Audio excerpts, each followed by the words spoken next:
বন্ধুরা, মুকেশের দাপটে দাঁড়াতেই পারল না শুভমনেরা।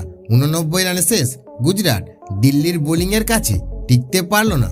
বন্ধুরা, আপনারাও যদি দেখতে চান কিভাবে 89 রানে অল আউট করে দিল দিল্লি, তাহলে ভিডিওটি লাস্ট অবধি দেখতে হবে। চ্যানেলটিকে সাবস্ক্রাইব করতে হবে, একটা লাইক দিতে হবে এবং নোটিফিকেশন বেল আইকন দাবাতে হবে।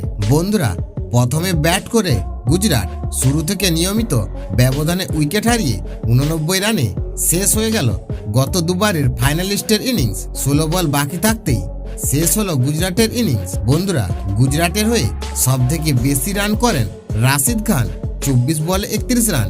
শুভমন 6 বলে 8 রান। ঋদ্ধিমান শাহ 2 রান করলেন 10 বল খেলে। সুদর্শন করলেন 9 বলে 12 রান। ডেভিড মিলার 6 বলে 2 রান। অভিনব মনোহর 14 বলে 8 রান। রাহুল ত্রিপাঠী 10 রান করলেন 15 বল খেলে। বন্ধুরা, 14 রানে 3 উইকেট নিয়ে নজর কাড়লেন বাংলার মুকেশ কুমার। তিনি দিল্লির সফলতম বোলার। বন্ধুরা, দিল্লির বোলারদের মধ্যে ঈশান 8 রানে 2 উইকেট নিলেন। 11 রানে 2 উইকেট তৃষ্টান টাভের। বন্ধুরা, দিল্লির বোলিং তাণ্ডবের কাছে টিকতে পারল না গুজরাটের ব্যাটাররা। 89 রানে অল আউট হয়ে যায়।